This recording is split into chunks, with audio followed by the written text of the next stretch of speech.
देखिए, सबसे पहले आप बोलें कि शिक्षा फ्री किया या स्वास्थ्य के बारे में, तो उसकी जो फ़ायदा मिलेगा वो दिल्ली का जो है लोकल नागरिक उसको मिलेगा। को लेकर शोषण होता है बच्चों का, फ़ी ज़्यादा है। उसके बाद बच्चे जो है जिस प्रकार से डब्बा वाला कमरा में रहते हैं, मकान मालिकों से लेकर टीचरों से लेकर इन लोगों के द्वारा शोषण जो है जिस प्रकार से हो रहा है, इनको चाहिए था कि कोई अच्छी लाइब्रेरी बना दें बच्चों के हक के लिए। किस प्रकार कर रहे हैं जो यहाँ पे हमें स्वास्थ्य की सेवा नहीं मिल रही है, जो यहाँ के जो लोकल हैं उनको मिल रहा है? देखिए, ये कहने और कथनी में बहुत अंतर होता है। जो यहाँ के बाहरी जो छात्र है उनको आधार कार्ड के आधार पे तो नहीं लाभ मिल रहा है, जो मैं देख रहा हूँ। और वहाँ पर आप जाएंगे तो 100 रुपये का इलाज है। बच्चे कोई पीलिया से ग्रसित है, कोई खुजली से ग्रसित है, उनको आज पॉल्यूशन इतनी बढ़ गई है कि आप 50 सिगरेट तो रोज आप पी रहे हैं। उनको सरकार किस प्रकार से पोल्यूशन पे काम करे जो पोल्यूशन को एक सही स्तर पे ले आए? पॉल्यूशन का स्रोत क्या है? और पॉल्यूशन का सबसे बड़ा स्रोत जो है ट्रांसपोर्ट सिस्टम है। बढ़ती चली जा रही है और दिल्ली की जो आधारभूत संरचना है वो उस आबादी को झेलने में समर्थ नहीं है। इसके कारण भी पॉल्यूशन बढ़ रही है। तो सरकार को चाहिए कि पब्लिक ट्रांसपोर्ट को और ज़्यादा सुदृढ़ करे। इससे जो है पॉल्यूशन को कम किया जा सकता है। खत्म तो नहीं मगर कम जरूर किया जा सकता है इसमें। तीनों पार्टी में शिक्षक लोगों का रुख किस बगल रहेगा? किस आधार पे शिक्षक लोग जो यहाँ पे, क्योंकि कुछ शिक्षक जो वोट भी करते हैं, तो किस आधार पे शिक्षक यहाँ पे वोट करेंगे जो मुखर्जी नगर भविष्य के लिए भी बचा रहे और आने वाले नेता भी अच्छे हों? तो अभी जो है चेंज होना चाहिए। चेंज के पक्ष में जो भी बदलाव का वाहक बनेगा उसके पक्ष में शिक्षक जाएंगे आमतौर पर। उनको काम करने की तरीका जो है स्वस्थ होना चाहिए। अब पता चले आप शिक्षक क्षेत्र से आए, आपको शिक्षा मंत्री बना दिया और आप ही लूटना चालू कर दिए। लेकिन समाज की बुद्धिजीवी वर्ग यदि आ रहा है तो लोकतंत्र के लिए अच्छा है। नमस्कार, मैं नवीन कुमार, आप देख रहे हैं तिरछी नज़र। मैं अभी हूं दिल्ली के तिमारपुर विधानसभा अंतर्गत मुखर्जी नगर के गंगा पार्क में। यहां जो आप देख रहे हैं हमारे साथ 2 शिक्षक हैं और दिल्ली के चुनाव की अभी घोषणा नहीं हुई है, लेकिन दिल्ली के चुनाव बहुत सरगर्मी पे अभी तेज़ी से चल रही है। इन्हीं चुनाव के विषय में मैं दोनों शिक्षकों से बात करूंगा। जो पहले जो यहाँ आम आदमी पार्टी के विधायक रहे हैं वो कितना मुखर्जी नगर के छात्रों और शिक्षकों के लिए काम किए हैं और कितना नहीं किए हैं। आपका नाम क्या हुआ सर? अभिषेक कुमार। आपका नाम सर? नीरज कुमार।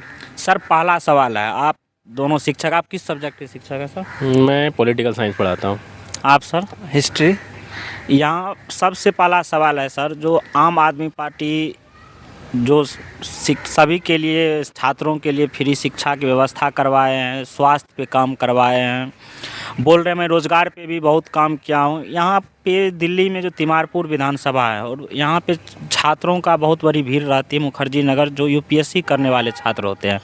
आप शिक्षक हैं, आप बताइए जो यहाँ पे आम आदमी पार्टी किस प्रकार से सफल रही है, किस प्रकार से विफल रही है? देखिए, सबसे पहले आप बोलें कि शिक्षा फ्री किया या स्वास्थ्य के बारे में, तो उसकी जो फ़ायदा मिलेगा वो दिल्ली का जो है लोकल नागरिक उसको मिलेगा। मुखर्जी नगर में आप देखेंगे तो ज़्यादातर बाहर के छात्र रहते हैं वो अपनी तैयारी करने वाले।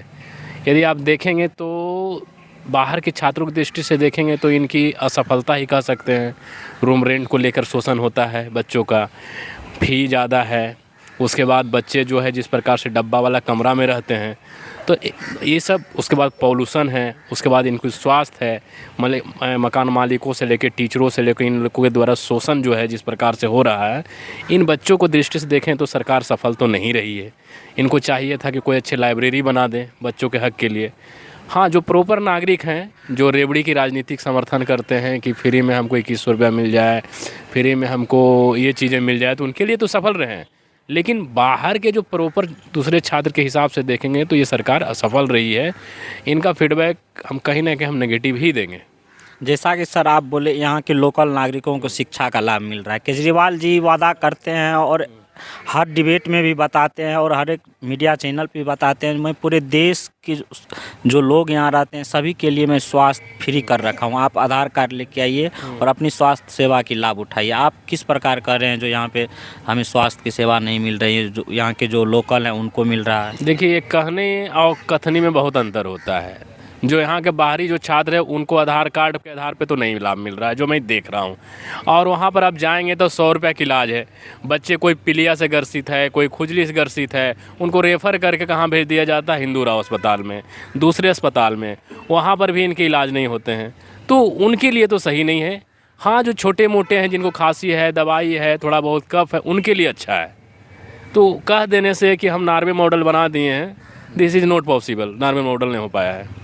उसके बाद पॉल्यूशन इतनी बढ़ गई है कि आप 50 सिगरेट तो रोज़ आप पी रहे हैं। तो ये सरकार कहीं ना कहीं इस समय असफल नज़र जो है आ रही है। यानी कि आपका कहना है जो सरकार पोल्यूशन में बहुत असफल। हमारे साथ केमिस्ट्री के teacher Abhishek ji, sir pollution को सरकार सही में दिल्ली में पोल्यूशन एक सबसे बड़ा मुद्दा है, ये तो पूरे देश को जानते हैं, पूरे देश के लोग यहाँ रहते हैं। पोल्यूशन को सरकार किस प्रकार से पोल्यूशन पे काम करे जो पोल्यूशन को एक सही स्तर पे ले आए? पॉल्यूशन को सुधार करने के लिए सबसे बड़ी ज़रूरत है हमको इस चीज़ को समझने की कि पॉल्यूशन का स्रोत क्या है।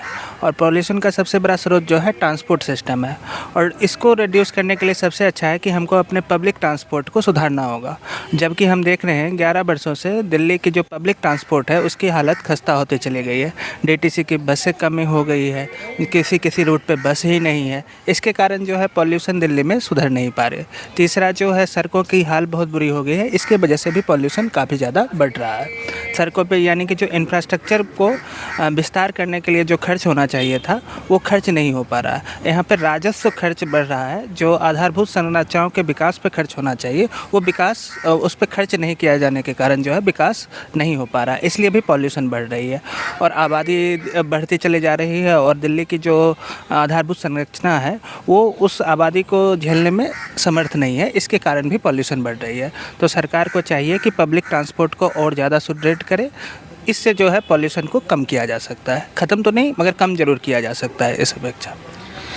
जैसा कि सर अभी मैं मुखर्जी नगर से गुजर रहा था इस पार्क की और आप लोगों के पास आ रहा था, तो मैं एक पहले भी जब मैं भी मुखर्जी नगर में रहा करता था तो मुखर्जी नगर में छात्रों की बड़ी भीड़ लगी हुई रहती। तो आज क्या व्यवस्था ये केजरीवाल सरकार पे जाएगी या केंद्र सरकार पे जाएगी, जो मुखर्जी नगर की जो शिक्षा सिस्टम है यानी कि एजुकेशन सिस्टम है, इनको जो ख़त्म करने की कगार पे जो लगे हुए, ये कौन जिम्मेदार है? या तो केंद्र सरकार जिम्मेदार होंगे या तो राज्य सरकार जिम्मेदार होंगे। देखिए एमसीडी तो राज्य सरकार के अंतर्गत आती है, हाउसिंग डिपार्टमेंट राज्य सरकार के अंतर्गत आती है। और यहाँ तक सुनने में मिल रहा है कि कुछ टीचर जो हैं अपनी व्यक्तिगत हित के लिए वो जो है मुखर्जी नगर को समाप्त करना चाहते हैं। तो कहीं ना कहीं सबकी मिलीजुली भगत है। दूसरी बात, मैं भी एक शिक्षक हूं तो मैं देख रहा हूं कि छोटे छोटे कमरों में जहां पर 25 बच्चे बैठने का आदत नहीं, वहां पर 50-50 बच्चे बैठाए जा रहे हैं। तो उनसे भी घटनाएं हो रही है। जब ऐसे ऐसे घटनाएं होगी तो हाई कोर्ट या कोई भी गवर्नमेंट तो सख्त होगा, तो ये कहीं ना कहीं ख़त्म तो होगा ही। ख़त्म नहीं होना चाहिए था। यहाँ की इकोनॉमी समाप्त हो रही है, यहाँ के लोगों की रोजी रोटी समाप्त हो रही है। इनमें सुधार करके अच्छे तरीके से वहाँ पर किया जा सकता था कार्यों को, ताकि चीज़ों को बनाए रखें, क्योंकि मुखर्जी नगर का एक अपने आप में एक नाम भी है। सर सरकार किन किन स्ट्रक्चर पे यहाँ आधार पे काम करते जो मुखर्जी नगर आज शिक्षा के क्षेत्र में जो पूरे देश ही नहीं विश्व में भी अपना परचम लहरा रहे हैं और अभी तक लहराते आ रहे हैं, लेकिन पूरे कगार ख़त्म की कगार पे चले गया है। इनको आखिर सरकार को क्या करना चाहिए था? जो यहाँ की जो लोकल लोग हैं, यहाँ पे जो लोग बाहर से आते हैं अपने रोज़गार करते हैं, जो स्टूडेंट पढ़ने के लिए आए, सभी देखते हैं विलुप्त की कगार पे जा रहे हैं। इनको कैसे सरकार को बचाना चाहिए जो यहाँ की इकोनॉमी भी सही रही और जो रोज़गार ही यहाँ पे आते हैं उसकी रोज़गार भी सही से चले? सबसे पहले देखिए इंफ्रा को सुधार करना चाहिए। जैसे जो बच्चे के क्लासरूम हैं, आप बहुत सारे क्लासरूम में देखेंगे तो एक गेट है, वहाँ पर बच्चे इतनी भीड़ लगते हैं कि कुछ घटना होती है तो कहीं ना कहीं वो दुर्घटना के शिकार हो जाते हैं। सुरक्षा पहला इंतजाम करना चाहिए। दूसरी बात, जो बच्चे की जो हाउसिंग आप देखेंगे तो छोटा छोटा डब्बे जिसे कमरे में रहते हैं, बच्चा एक प्रकार के गैस चैम्बर में रहते हैं, वहाँ पर बच्चा के स्वास्थ्य को लेकर खतरा है। दूसरी बात, खाना सही से बच्चे को नहीं मिल पाती है। तीसरी बात, आप इस एरिया में देखेंगे अभी कंस्ट्रक्शन हो रहा है, कंस्ट्रक्शन के कारण पॉल्यूशन बहुत ज़्यादा हो रही है।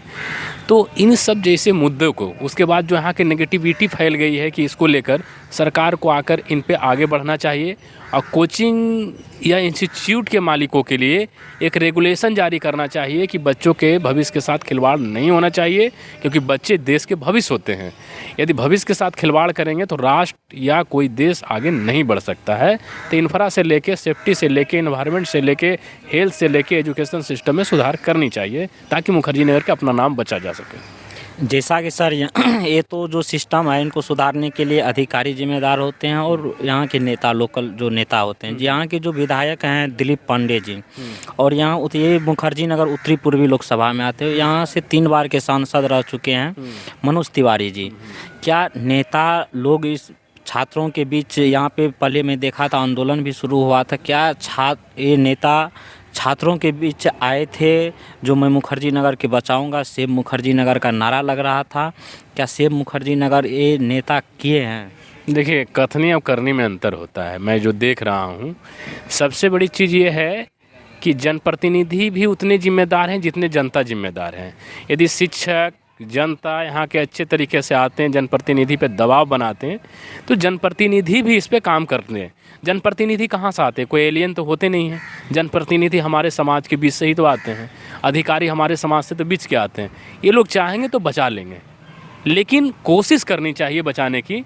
यदि नहीं किया जा रहा है तो सबकी गलती है, जनता से लेके, शिक्षक से लेके, छात्र से लेके जनप्रतिनिधि। हाँ, जनप्रतिनिधि यहाँ के थे तो उनको खुल कर आना चाहिए कि भैया क्या क्या समस्या हो रहा है, उस समस्या को कैसे समाधान किया जाए। गोष्ठी बनाना चाहिए था, लोगों की फीडबैक लेनी चाहिए थी, ताकि कहीं ना कहीं उनको जो है सुधारने में मदद होनी चाहिए थी। लेकिन आप देखेंगे तो यहाँ गुटबाजी हो रही है, राजनीति हो रही है, सब एक दूसरे पर आरोप प्रत्यारोप लग रहा है, या कहीं ना कहीं बच्चे के भविष्य के साथ और यहाँ की इकोनॉमी के लिए खिलवाड़ हो रहा है। अभिषेक सर, आपसे सवाल है, जैसा कि आप जान रहे हैं अब दिल्ली में चुनाव है, नेता को जो करना चाहिए था वो किए या नहीं किए, इस पे अब डिबेट नहीं होना है। अब यहाँ पे जो नेता आएंगे वो जो अपने मुद्दे को लेके आएंगे, क्या उनको किस तरह से शिक्षक टारगेट करेंगे जो आज मुखर्जी नगर ख़त्म की कगार पे है, क्या इनको जो आने वाले नेता उनको, क्योंकि दिल्ली में अभी चुनाव आयोग के द्वारा घोषणा नहीं हुआ है, लेकिन सभी पार्टी अपने ग्राउंड पे कार्यकर्ता को उतार के अपना अपना काम करवा रही है, जिसमें से आम आदमी पार्टी ने अपना कुछ लिस्टें जारी की है, तिमारपुर से भी अपनी लिस्ट जारी किए हैं। वो बिट्टू जी को यहाँ से तिमारपुर से अपना विधायक प्रतिनिधि बनाए हैं। अब और कांग्रेस और बीजेपी अभी तक कोई लिस्टें जारी नहीं की हैं। ये अभी 3 रेस में हैं, कांग्रेस, बीजेपी और आम आदमी पार्टी दिल्ली में, और यहाँ तिमारपुर विधानसभा में भी 3 पार्टी ही रेस में है। इन तीनों पार्टी में शिक्षक लोगों का रुख किस बगल रहेगा, किस आधार पे शिक्षक लोग जो यहाँ पे, क्योंकि कुछ शिक्षक जो वोट भी करते हैं, तो किस आधार पे शिक्षक यहाँ पे वोट करेंगे जो मुखर्जी नगर भविष्य के लिए भी बचा रहे और आने वाले नेता भी अच्छे हों। देखिए, शिक्षकों का कोई एक समूह नहीं है ये, या कोई शिक्षकों का संप्रदाय नहीं होता है। तो संप्रदाय एक पक्ष में झुक सकता है, मगर शिक्षक एक पक्ष में नहीं झुक सकते। कुछ शिक्षक हो सकते हैं बीजेपी को करें, कुछ शिक्षक किसी को करें, मगर उनका जो है ना, कहीं से मुखर्जी नगर से उनका कोई सरोकार नहीं होगा वोट देते वक्त। उनका सरोकार बस ये रहेगा कि वो किस विचारधारा के प्रति समर्पित है, ठीक है। तो विचारधारा के प्रति उनका समर्पण के कारण वो किसी को वोट डालेंगे। और जहाँ तक रही मुखर्जी नगर का सवाल, तो मुखर्जी नगर की रौनक धीरे धीरे कम होती जा रही है, और कम होती जा रही है। तो इसका कारण ये है कि मुखर्जी नगर के बनस्पत अलग अलग जो क्षेत्रीय सेंटर हैं वो डेवलप हो रहे हैं, जैसे पटना हो रहा है, बनारसी हो रहा है। तो इसके कारण जो है यहाँ पे छात्र खुद ब खुद कम होते जा रहे हैं। उसके बाद कुछ ऐसे दुर्घटना घट गई जिसके कारण जो है छात्र यहाँ से निकल के चले गए। दूसरी बात, मुखर्जी नगर कोई शिक्षा का केंद्र नहीं है। तो सर क्या है? तो मुखर्जी नगर शिक्षा का केंद्र का अर्थ होता है कि जहाँ पे कोई इनोवेशन हो रहा हो, जहाँ पे कोई क्रिएटिव कोई पेटेंट आ रहा हो, उसको शिक्षा का केंद्र कहते हैं। ये जो है सिर्फ प्रतियोगी छात्राओं के लिए एक स्थान है जहाँ पे आके लोग रट के एग्ज़ाम निकालते हैं, ठीक है। तो जहाँ पे भी इस तरह का सेंटर उपलब्ध होगा लोग चलते जाएंगे। यहाँ पे कोई ऐसा यूनिवर्सिटी नहीं है कि यूनिवर्सिटी से हर साल कुछ पैटेंट निकल रहा हो। तो ये शिक्षा का नहीं, ये प्रतियोगी छात्रों का एक केंद्र है। सर, साइड में दिल्ली यूनिवर्सिटी का नॉर्थ कैंपस भी है यहाँ नहीं, तो दिल्ली यूनिवर्सिटी अलग है, और मुखर्जी नगर का दिल्ली यूनिवर्सिटी के कारण इसका जो है ना परिचय नहीं है या पहचान नहीं है। मुखर्जी नगर का पहचान सिर्फ और सिर्फ जो है प्रतियोगी छात्रों के कारण है, और प्रतियोगी छात्रों में भी विशेष करके वो जो हिंदी माध्यम के यूपीएससी को टारगेट कर रहे हैं उनके कारण। अब हर जगह जो है, एक तो ऑनलाइन के कारण जो है इसकी रौनक कम होती जा रही है। दूसरा, यहाँ पे बहुत ज़्यादा बच्चों को जो है शोषण का शिकार बनाया जा रहा है, व्यवस्था के द्वारा भी और आम लोगों के द्वारा भी, जिसके कारण यहाँ पे लोग कम आ रहे हैं। ये था नहीं सर, चुन किन को रहे? तीनों नेता में शिक्षक लोग की तो कोई ना कोई राय होगी, आपकी भी पर्सनल मत होते हैं सर, सबके अपनी व्यक्तिगत मत होते हैं। जैसे मैं भी एक पत्रकार हूँ, मेरा भी व्यक्तिगत मत है, आपके भी व्यक्तिगत, लेकिन शिक्षक लोगों का एक रुख होगा ना, जो भाई ये मेरे लिए काम किया है, मैं इस पार्टी को समर्थन कर रहा हूँ जो मुखर्जी नगर को बचाएंगे। देखिए, व्यक्तिगत राय तो व्यक्तिगत ही होता है, उसको जो है सार्वजनिक करने से कोई फ़ायदा नहीं है शिक्षकों को, क्योंकि अगर अभी हम सार्वजनिक करते तो अगला बार किसी और को टारगेट किया जा सकता है अगर वो गवर्नमेंट नहीं आए। तो इन चीज़ों से भी बचना होता है। तो सर, एक कब तक बचते रहिएगा? एक सवाल आप भी उठाते हैं, जो मुखर्जी नगर ख़त्म होते जा रहा है, मेरा बिजनेस ठप होते जा रहा है, बिजनेस में का जो डेवलपमेंट था उसमें कमी आ रही है। शिक्षा को तो सब एक बिजनेस ही बना दिए हैं। आजकल हम देख रहे हैं सर, इस शिक्षा का जो राजनीतिकरण है, क्या शिक्षा का राजनीतिकरण या शिक्षक का राजनीतिकरण हो रहा है? शिक्षा का राजनीतिकरण कहने का अर्थ है कि जब सिलेबस तैयार होता है तो उसमें किस विचारधारा का प्रभाव झलकता है, वो हुआ शिक्षा का राजनीतिकरण। और शिक्षक जो है उसका एक कंपोनेंट है, तो वो राजनीतिकरण अगर उसका होता है तो कोई दिक्कत की बात नहीं है। वो किसी भी विचारधारा के लिए कमिटमेंट रख सकता है, ठीक है, और ये रखना कोई अपराध नहीं है। कमिटमेंट रखना कोई अपराध नहीं है। तो वही मैं कमिटमेंट जानना चाहता हूँ, जो सर शिक्षक लोग क्या किनके तरफ रुख देख रहे हैं? आम आदमी पार्टी को भी आपने देख लिया, कांग्रेस को भी देख लिया, बीजेपी को भी। आप इन तीनों में तो कोई ना कोई होंगे जो रेस में है। शिक्षकों का जो भी सामना हुआ है 2 पार्टियों से हुआ है, कांग्रेस से और आम आदमी पार्टी से। क्योंकि बीजेपी 25 सालों से दिल्ली में वापस लौट के नहीं आई है 98 के बाद से।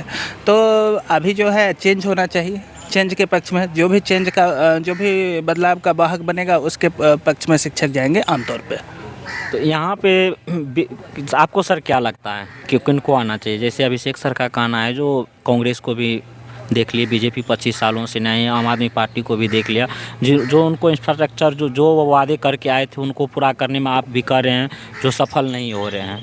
देखिए, सबसे चीज़ ये निर्भर करता है दिल्ली की जनता किस हिसाब से वोट करती है। क्योंकि आजकल भारत में जो है रेवड़ी की राजनीति है। 2000 रुपये ले लो, 2100 रुपये ले लो, 3000 रुपये, उसके पक्ष में वोट चली जाती है। लेकिन मेरा मानना है कि लोकतंत्र यदि स्वस्थ हो तो समय समय पर सरकार बदलते रहनी चाहिए। यदि एक दूसरे पार्टी आएगी तो एक दूसरे पर आरोप लगा कि तुम्हारा विकास नहीं, उसका विकास नहीं हो। इससे क्या होगा? डेमोक्रेटिक कंपटीशन होगा। जब डेमोक्रेटिक लोकतांत्रिक प्रतिस्पर्धा होगा तो अल्टीमेट जनता को ही फ़ायदा होगा, और जनता के बीच अच्छे प्रतिनिधि चुन कर आएंगे तो उनका भला होगा। तो मुझे लगता है इस बार जो है परिवर्तन होना चाहिए, दिल्ली की जनता को समझकर वोट देना चाहिए। बाकी शिक्षक कोई समुदाय है नहीं, शिक्षक भी एक इंसान है। सबकी अलग अलग विचारधारा होती है, कौन किस मत से प्रभावित है, कौन किससे है। लेकिन ज़्यादातर शिक्षक आप देखेंगे तो यहाँ भाजपा के समर्थक नज़र ज़्यादा आते हैं। यानी कि शिक्षक लोग जो हैं एक यहाँ पे प्रयास कर रहे हैं, जो यहाँ पे जो नेता है, जो यहाँ की विधायक है, उनकी बदलो अब की बार दिल्ली के चुनाव 2025 में नहीं कर रहे हैं, लेकिन इनडायरेक्ट तो उनका मतलब दिख ही रहा है। सर मैं यहाँ पे देखा था, एक राणा राघवेंद्र सर, यानी क्रिस्टोफर सर इंग्लिश के टीचर हैं, वो भी राजनीति में आ रहे हैं। अगर यहाँ के जो शिक्षक हैं जो 30 सालों से यहाँ पे रहे हैं, क्रिस्टोफर सर, उनसे जब मैं बात किया तो वो राजनीति में आ रहे हैं। क्या शिक्षक को राजनीति में आना सही है या गलत है? क्यों नहीं? यदि शिक्षक हो, अच्छे किसान हो, समाज सेवक हो, उनको आना चाहिए, बशर्ते उनको काम करने की तरीका जो है स्वस्थ होना चाहिए। अब पता चले आप शिक्षक क्षेत्र से आए, आपको शिक्षा मंत्री बना दिया और आप ही लूटना चालू कर दिए। लेकिन समाज की बुद्धिजीवी वर्ग यदि आ रहा है तो लोकतंत्र के लिए अच्छा है। तो ये शिक्षक को आना चाहिए। आप कैसा समर्थन सर रखते हैं? हाँ, नहीं, क्रिस्टोफर सर बीजेपी से अभी देख रहे हैं, जो अपना विधायक की जो टिकट के लिए है वो अपना दावेदार ये कर रहे हैं बीजेपी को, और बीजेपी से ज्वाइन भी कर लिया और उसका हर जगह एडवर्टाइजमेंट भी लग चुका है। यानी कि पूरा क्लियरेंस है, जो क्रिस्टोफर सर बीजेपी से राजनीति में आ गए हैं। नहीं, किसी भी पार्टी से कोई भी शिक्षक है उसका स्वागत है, और शिक्षकों को राजनीति में भाग लेना कोई अपराध नहीं है। जैसे अगर वकील भाग ले सकते हैं, हर कोई भाग ले सकता है, तो शिक्षक भी ले सकते हैं, क्योंकि तो शिक्षा का केंद्र भी है सर यहाँ पे। नहीं, शिक्षा का केंद्र नहीं, प्रतियोगी छात्राओं को, प्रतियोगी छात्राओं शिक्षा का केंद्र अलग बात होती है, ठीक है। तो ये जो है भाग ले, अच्छा होगा, और अच्छे लोगों को आना चाहिए। हर पार्टी से जो है पढ़े लिखे लोगों का आना बहुत सही है, और शिक्षक भी पढ़े लिखे हैं तो उनका राजनीति में आना उनका स्वागत है। तो देखिए, आप दिल्ली की राजनीति पे, मैंने शिक्षा पे बात किया, स्वास्थ्य पे बात किया। हमारे साथ 2 शिक्षक थे जिन्होंने अपनी राय रखा। इसके लिए दोनों शिक्षकों को, अभिषेक सर और नीरज नवादी सर, आप दोनों को धन्यवाद, जो आपने हमारी तिरछी नज़र को अपना समय दिया।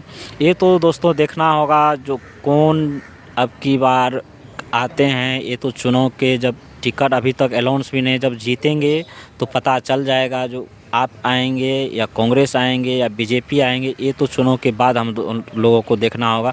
लेकिन हम सब की भी दायित्व बनती है, जो हमारे लिए काम कर रहे हैं प्रतिनिधि, उनके लिए भी हम समर्पित रहे हैं।